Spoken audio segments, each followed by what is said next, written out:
Hey there, and welcome to Get Career Curious, the podcast that gives you the inside scoop on careers, what it takes to get there, and what the job is really like. This week, we're talking with Grant Thornham, who is a rising junior at the University of Tennessee, Knoxville, who plans to graduate in 3 years with his master's in economics. He also has his own podcast called Granted, which covers all you need to know about the college lifestyle. Today, Grant is sharing his smart strategy for graduating college in 3 years. Plus, he's got real-world advice for high schoolers thinking about taking on the IB diploma and what it means for college and beyond. So let's dive in. Hi, Grant. Thanks so much for being on the podcast today. Yeah, absolutely. Thank you for bringing me on, Rita. So, Grant, can you tell our listeners a little bit about yourself? I am a rising junior at the University of Tennessee, Knoxville, and I'm in the business school there. And the reason that I wanted to come on and talk with Marita is because I feel I have a unique path that other high schoolers or college kids could learn from. And my path is a 3-year path to graduation. So I've been working multiple summers, doing summer classes to get ahead on credits so that I can end up saving my family money and save myself money. And I just found an internship at Sherwin Williams for this summer. So I'm excited to touch on that as well. So you are from the Denver area and you're going to school at the University of Tennessee. So how did that come about? Like, why did you choose that college? And tell me a little bit about your thought process there. Initially, I'm looking at when everyone's applying, right, and the first acceptances are coming through, I get accepted to the University of Arizona. So I'm like, boom, that's awesome. I liked the school. It wasn't my favorite that I saw, but they gave me $32,000 a year. They gave me the highest scholarship. They love their Colorado kids. So they gave me the highest scholarship. So I was like, okay, I'm committing to there. Then I get into Clemson a couple months later, and that switched everything around because now Clemson was like, out of the 3 schools I toured, it was UCLA was my dream school. Tennessee and Clemson were tied for second. So I get into Clemson and I'm like, okay, well, this school is beautiful. Like I commit to Clemson and a roommate. I do all of the stuff that you're supposed to do right before you get to school.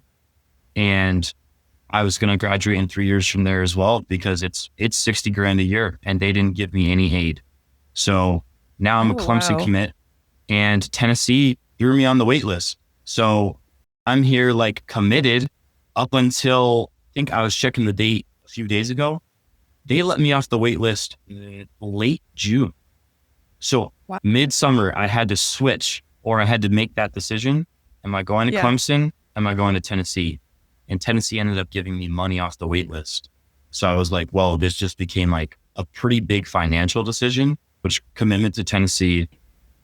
And it's been the best decision I could have made. And so when you got that money, the scholarship, was it for academics? I'm pretty sure it was academics. My SAT wasn't like the highest it could have been, but I had really good grades. Okay. But what's interesting is, I mean, my family and I still talk about it. Like, I don't know why you would let someone off the wait list and then decide to give them money. You know, it seems a little counterintuitive, like, oh, we didn't really want you in the first place, but actually now we really want you. So it was just interesting, but I'm super grateful that they did it, because now it's my dream school at this point, you know? Yeah, it's a great school. And tell me a little bit about your plan to graduate in 3 years. How are you structuring that? Yeah, so went to Northfield High School. I was the 8th graduating class of that high school. It was brand new. And Northfield is established as an IB school. So completely separate from AP. We, as juniors and seniors, if you commit to the program, you take 7 IB classes as a junior and you take 7 as a senior. And then you take the tests at the end of the year that like count as your qualification. And if you pass those tests, you are eligible for college credits. And the thing about IB, it's not consistent across schools. So going to Tennessee, I only got credit for 3 of those 7 classes that I took. Wow. And so that was a little frustrating, right? Because it's like, I'm taking IB physics and I don't get credit for it if I pass that test. So I came in with 1 AP and 3 IB equivalents, which was 12 credits. I'm a semester ahead. Okay. Take the summer classes to catch up. And are you doing summer classes through Tennessee or through a community college to save money? I think this is a super interesting thing, especially for your audience. So I take my classes through the community college system in Colorado. And what you can do for any school is you can go look at their transfer table. So you go down the transfer table, you say, okay, Front Range Community College, they offer that transfer for math. So I'm going to go take that online. But I found the transfer table. I saw that it was at the community college system and I took it. Now, the main reason that you don't take it through your school, or the reason I don't take it through Tennessee, is because it's more expensive. And they try and loop you in again to that, hey, oh, you're still taking summer classes. Let's charge you 10 grand or something crazy. Right. Where it's like community college, you're barely paying 3 grand for some of these classes, like combined. So it's a financial thing, you know? Right. And that's so smart. You should maximize how many community college credits you take and that your university will accept. Because at the end of the day, you're graduating with a degree from Tennessee, but you might have saved yourself $30,000 in the process or more. Absolutely. Right. And another thing, community college classes, they're built for beginner students. So I'm taking my calculus class right now that is theoretically going to be easier than if I take it in school. You take all your gen eds at community college if you can. That would be my tip. And then you've just saved yourself maybe a year's worth. And then once you get into your core classes, those don't transfer. So you can no longer take those at community college. And that's what I did. That's great. And getting back to your IB experience in high school. So that's a super rigorous course load, and it's a little bit different of a high school experience. So talk about that a bit. And then also, had you chosen to stay in Colorado, would all of those credits have transferred? Yeah. So I'll go with the second question first. So for Boulder, at least, they don't take all 7. They take more than most. Let's go with that. Okay. But I know friends that were in the program and got a lot more credits than I did. And that is why it kind of leads into the IB thing. So it was really hard. It was challenging and it paid off a little bit, but I am a little bit critical of the IB system because at the end of the day, how it works is, okay, you're going into your junior year, right? You're a sophomore, you're 16 years old. And Northfield goes, okay, we want you to decide right now if you're going to commit to this 2-year program or not. And like as a 16-year-old who has no idea where they want to go to school, you don't know what the right choice is. Right. So I went into it and I was probably 50-50, like half my friends did and half my friends didn't. But at the end of the day, the credits didn't really vary that much. And that was because the main classes that transferred for me was the math and the business and the psychology. And all 3 of those, I think they are required despite being in the program or not. So the thing about IB that I wish were different is you don't know what school you're going to. Like you have no idea. So you don't have the capability to decide if it's worth it for you. So for me, if I know I'm going to Tennessee, like if I knew that as a sophomore somehow, now I have more information equipped to say, actually, I'm not going to do that program because it's just going to be more work that I don't need. But nobody knows because so early. And so they kind of loop you into this. Most students are taking it, you should take it. Yeah. And it's just interesting. And I think it's a competitive process. And when colleges looked at your application, they know IB is so rigorous. And so that probably helped you get into some of the high-end schools like you did and maybe differentiated you a bit on the process.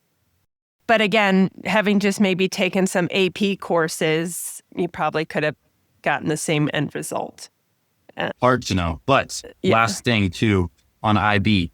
So you know how you take the test at the end of your senior year, okay? Right. If you pass those 10, you pass 4 of the 7, or you get a certain amount of points combined, you've earned your IB diploma. Guess what though? You already applied to schools, so they don't know if you have the diploma or not. So even if you earn that diploma, that doesn't go on your Common App application. That's theoretical.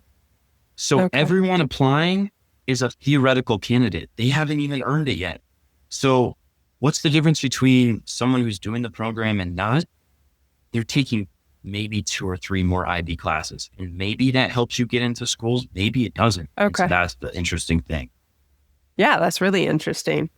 Can you talk a little bit about how did you choose a major, how committed you are to your major, and why did you pick it? Yeah, so I went into the business school because it's really broad and business is a great way to go if you don't know what you want to do. Mm-hmm. And I've always been somewhat interested in math, and I used to keep track of like my own financials before I had a banking app. And so I knew it was somewhere in business. And then I talked to my uncle. My uncle is a very, very successful account manager, and he recommended that I go into economics. And the reason he recommended that is because he said like, hey, this is a pretty broad major. You can go into a lot of things with this. I'll give it a try. And I really like where I'm at right now. Last semester, I finally started getting into some econ courses, and one of them was called Markets, Ethics, and Capitalism. It was super interesting, and it was discussion based, and it was great. So I think I'm going to stick with it. I think I'm pretty committed, but I could potentially switch to a marketing or advertising path. I think those two also interest me. So, yeah, I mean, you're getting a general business degree, correct? Right. So I think business is nice because you dabble a little bit in all these core classes like accounting, marketing, finance. And then from there, you can kind of subspecialize. There's lots of opportunities for you. And speaking of that, can you talk a little bit about in college, you're not just a student, but you're doing some, side hustles like a podcast and you're a student ambassador. Can you talk a little bit about those two aspects of your journey? Yeah, absolutely. I think, wow, for anyone going to a big school and even a small school, there are so many opportunities that they give you. And the podcast has been something I've done since high school. So I was super excited to get into that going into college and just a new group of people to interview. I just started interviewing friends that I had and just having good conversations with them, but it was never super consistent. And then when it came to the ambassador program, that was an interesting one because my friend he's incredibly ahead of his time in terms of business. So he's working for a real company right now. He's got a contract as an 18-year-old.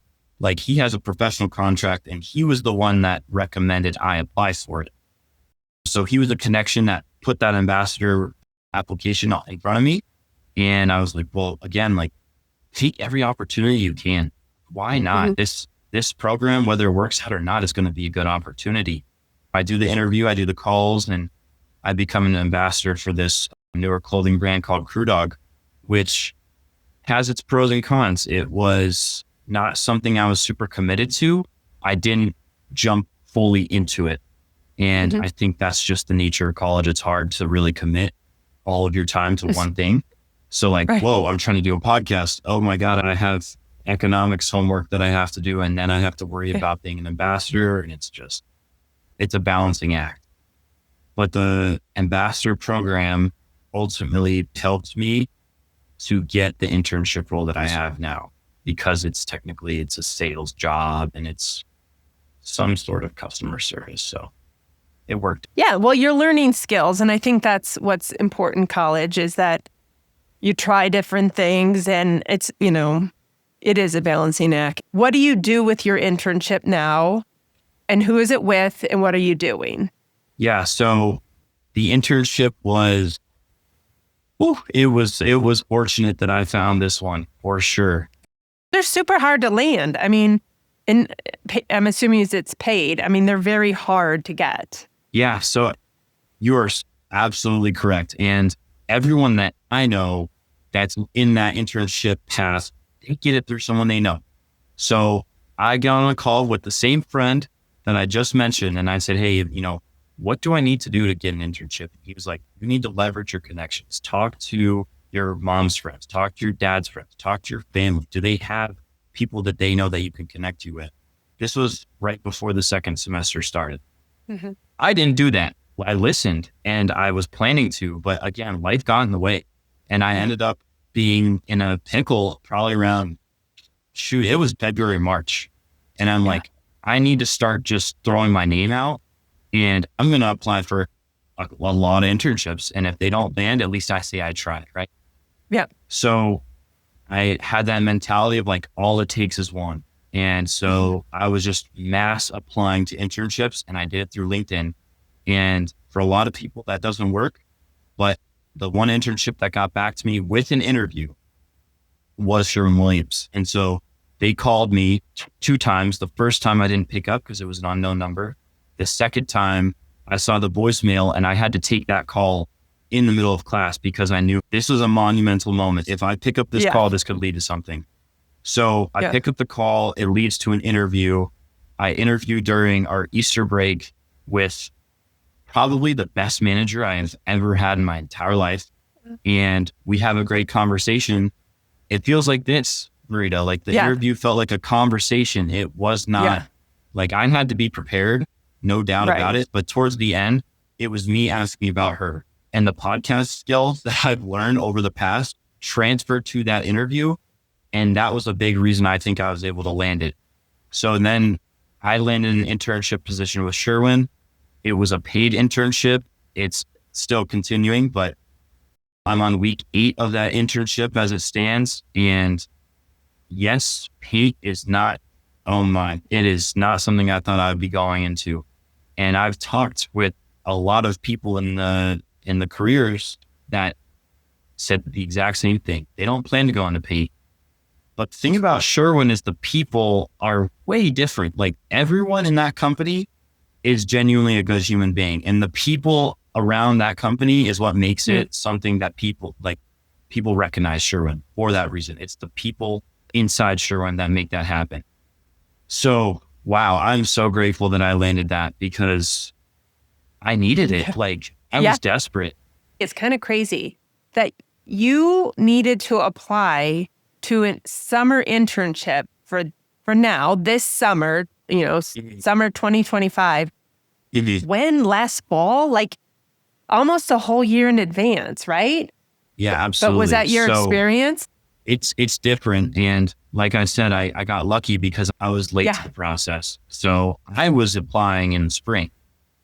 And I know kids that are applying right now for especially one of my best friends at Tennessee that I know wants to go into investment banking.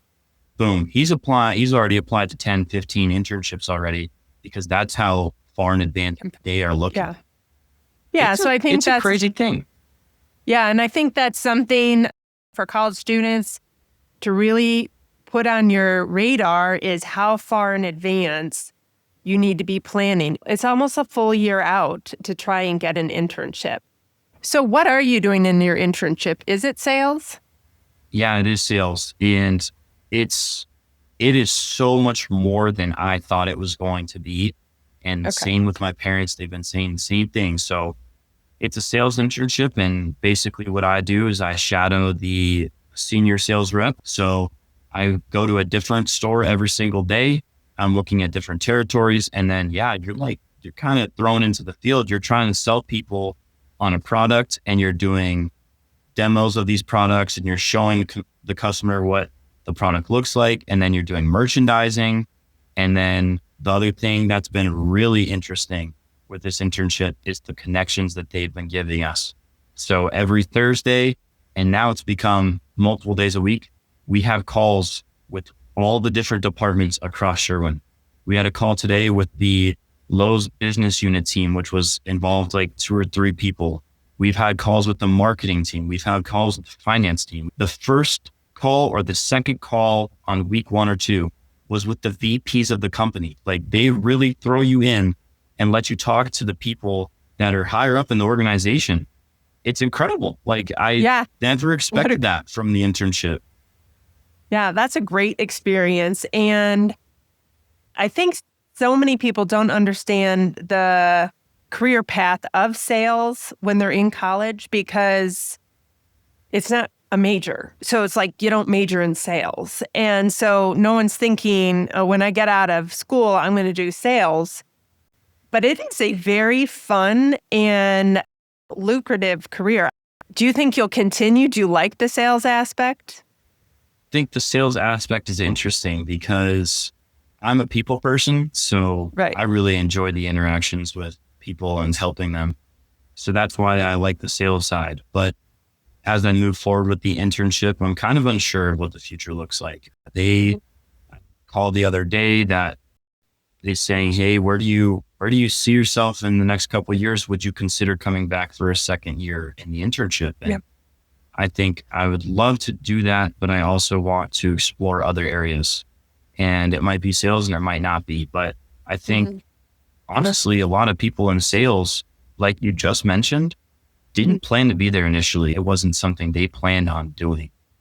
But you definitely have to be people oriented. One thing that is also similar is they're competitive people because they're trying to win and they're trying to beat their competition, which is the other salespeople. So I don't know. We'll see where it takes me. I really enjoy it right now, though. So Good. And I'm so happy you're having a positive experience. When people have a formalized internship program, like it sounds like Sherwin does, they've done it a few times and they're really in it to attract top talent. So you're fortunate to be there and they're fortunate to have you.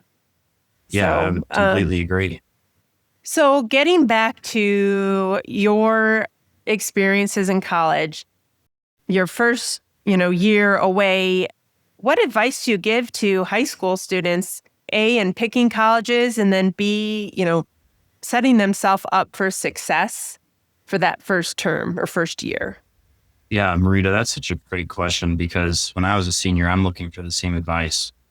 Oof, there's a lot, but the one that stuck with me that I was thinking about it today, you could really take this a dumb route, but say yes to everything is what I was told. Like, this is a little bit less of like a career side, but okay, Yeah. someone asks you, hey, do you want to go play pickleball? You want to go play pickup volleyball? You want to go do this? You want to go do that? Say yes to those things because for me, I wanted to meet as many people as I could. And when you say yes to all these different things, you're going to meet all those people.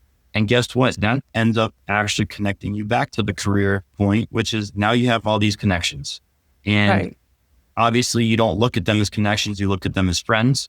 But friends and connections, they can work together. So you never know what's going to happen from meeting these people. Or like, if you're going to play badminton, you might find someone that sets you up with your next job. So like, saying yes to everything is something that I wanted to do. And that might not apply to everybody because obviously there's a super opposite side to being extroverted, and introverted people have their own thing going on. So I don't know if it would work the best for them, but saying yes is good. And then when it comes to schools, that's a hard one. I was blessed enough to see these schools in person. I was able to take a tour of Tennessee. I was able to take a tour of Clemson and UCLA, and seeing the school in person and seeing that environment in real time is really important.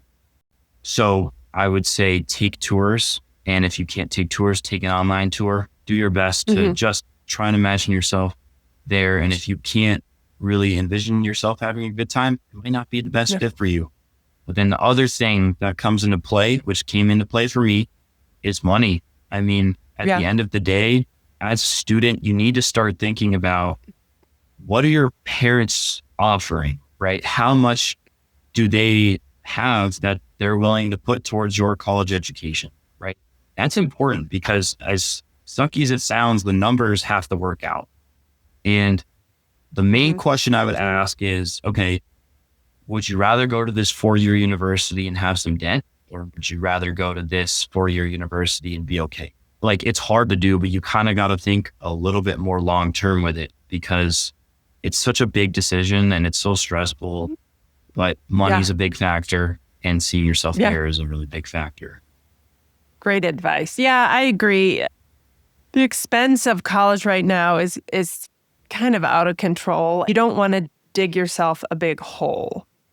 But I think there's a lot of resources out there for young people to look at. And that's ambitious of you to get through school in 3 years because, it's nice that you can have fun in college, but you also want to get out and not be in a large amount of debt because that takes forever to get out of.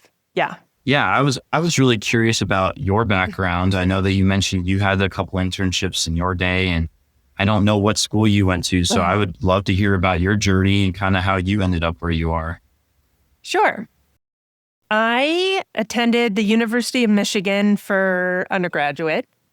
Wow. And I ended up there because I played volleyball. So I grew up in Chicago and then got a volleyball scholarship and played at University of Michigan for my 4 years. And actually I was there 5 years because my scholarship paid for me to stay an extra year. And I was like, why not? And really why I took the 5th year is I wanted to study abroad.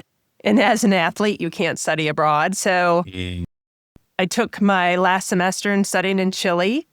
And I was a Spanish major, mainly because I enjoyed Spanish and I had no idea what I wanted to do. And I knew I wanted to go to grad school. But in hindsight, I wish I had spent a lot more time thinking through what I wanted to major in.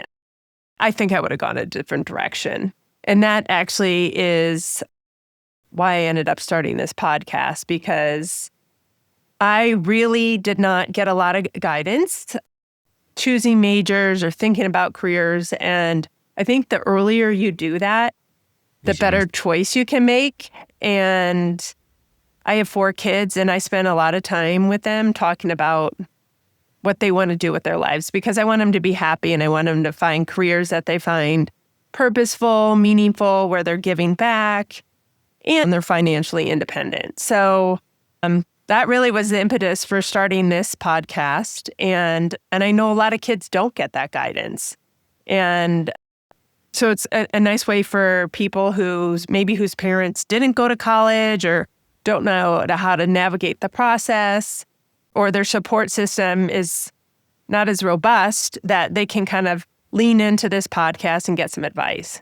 So that's why it's kind of fun having you here, is that you're in their shoes. So you can share what it's like from a student perspective. Yeah. And actually my other schooling is I went and got my master's degree at the University of Michigan too. So I studied, I did my MBA there and it was a great experience.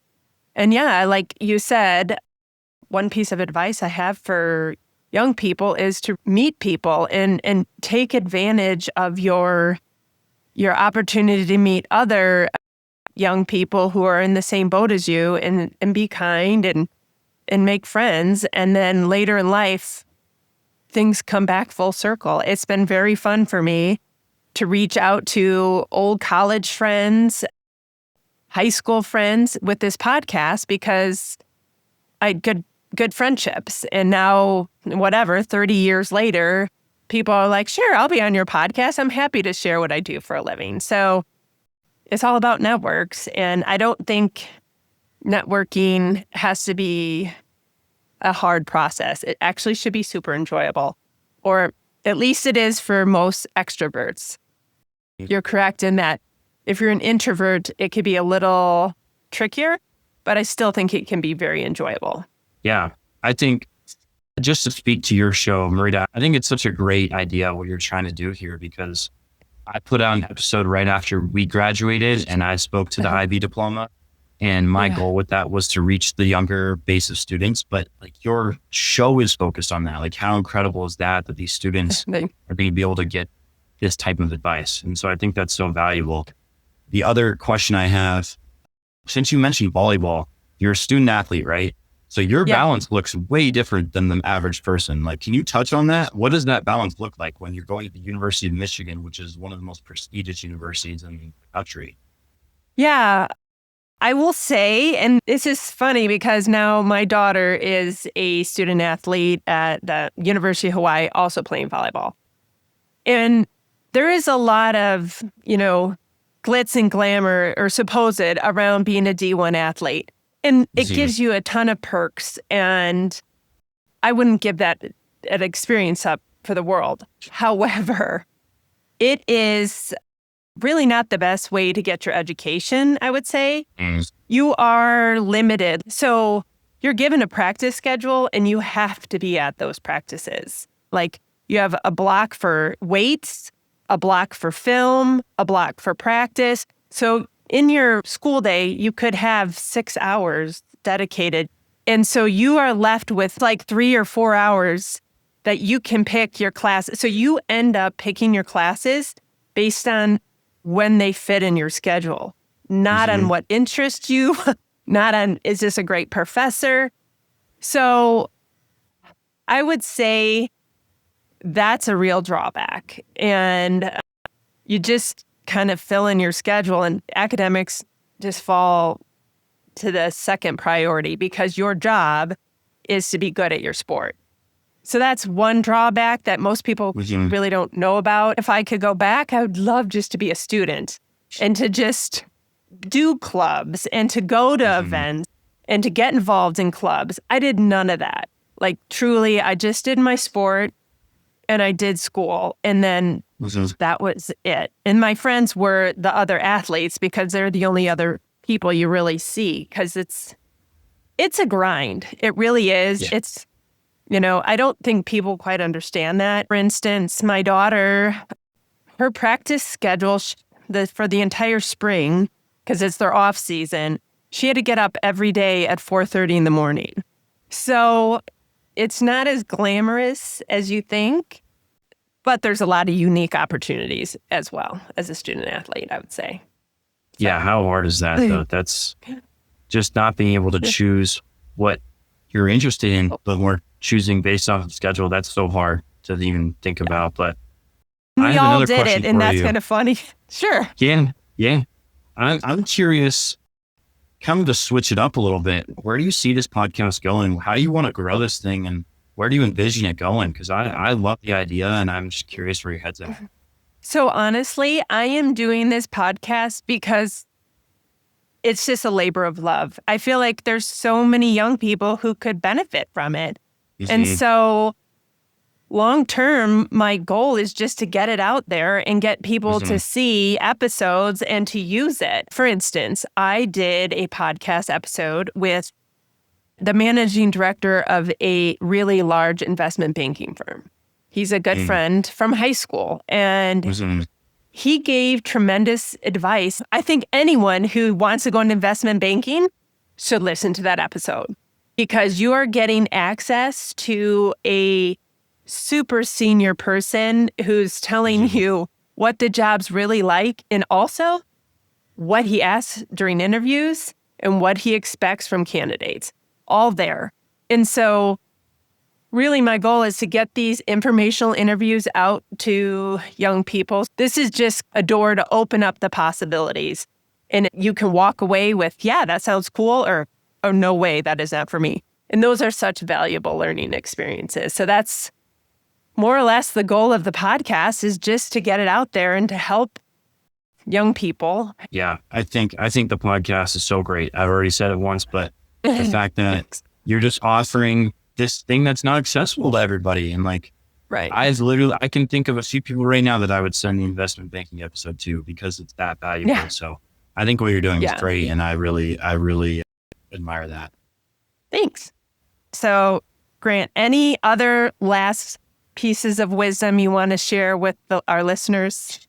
I would say you can't ever give up on something that you want to do. And I think at the end of the day, you're trying to introduce like maybe a different pathway for these kids. And I would just say, don't ever give up on the notion that you could do something. Like this podcast, I'm not going to ever stop doing it, no matter how little views it gets. Like I have a dream of making it big, and same thing in the business world. Like you just don't ever give up on yourself, because I threw in 10 LinkedIn applications and one of them landed. Like, be confident in what you have to offer, and be confident that you can do anything that you put your mind to.